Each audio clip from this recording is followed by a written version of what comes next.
Aquí está el querido Néstor Espósito con la mejor información de siempre del ámbito judicial. Hoy ha sido también un día de espera del fallo de la Corte Suprema.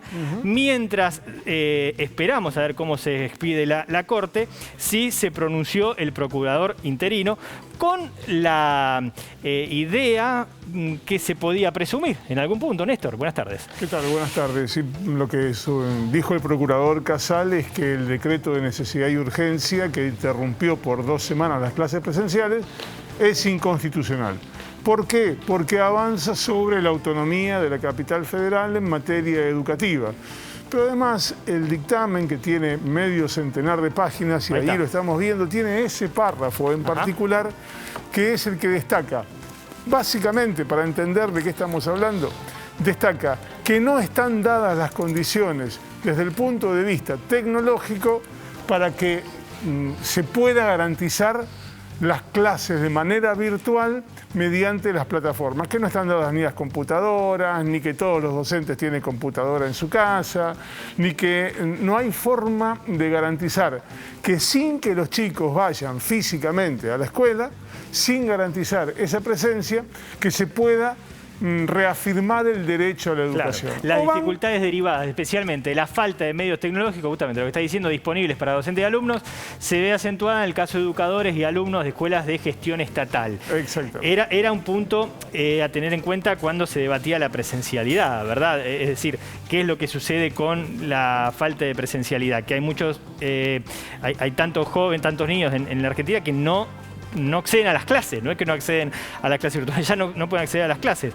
Sobre esa base, igualmente, prevaleció la idea de cortar la circulación. Claro, pero además el dictamen reconoce que hay un incremento casi exponencial en la cantidad de contagios y que la intención del decreto de necesidad y urgencia es frenar la circulación para contener ese contagio. Aún así, sostiene que coexisten 2 gobiernos tomando decisiones, el gobierno nacional y el gobierno de la ciudad de Buenos Aires, que el sistema federal consagra la independencia de la autonomía de la ciudad de Buenos Aires y que no pueden los dos decidir cuestiones contradictorias. En ese escenario hace hincapié en el concepto federal, en la autonomía de la capital federal, y dice esto avanza sobre la capital federal, en consecuencia es inconstitucional. Un dato adicional. Sí.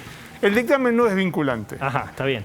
Y es decir, la Corte Suprema puede fallar otra cosa. De otra forma. Eso en el caso de que falle. Porque la primera reacción es, yo no los veo demasiado convencidos. No hay que descartar que haya un fallo mañana, pero lo que dicen en la Corte es, el Estado Nacional se tomó todo su tiempo para responder. El procurador se tomó todo su tiempo para responder. Esta no es una casa de comida rápida que venís y te llevas tu hamburguesa. No, está claro que no es una casa de diligencia, no es una casa con rapidez. Eso está muy claro.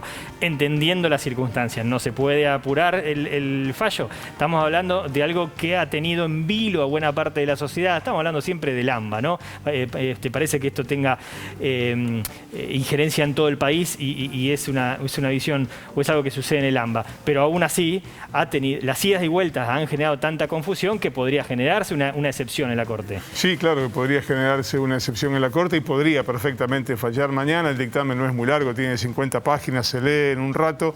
Es bastante lineal, es un dictamen bastante clásico, no es demasiado rebuscado. Los jueces de la Corte lo sacan en un santiamén.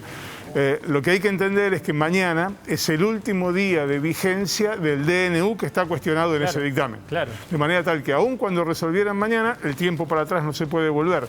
En todo caso, habrá que ver qué dicen los jueces de la Corte para ver cómo se proyecta esto en la continuidad de las medidas para contener la ola de contagio. Última, Néstor. ¿Existe como posibilidad que el fallo sea un término medio?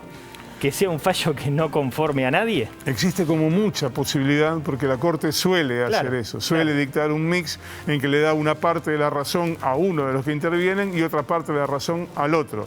Y también podría ocurrir que como mañana es el último día, diga, bueno, es abstracto pronunciarnos sobre esto, pero, y ahí empieza a contar qué es lo que ve hacia futuro respecto de cómo continúa esta historia, porque es probable que tenga que pronunciarse nuevamente.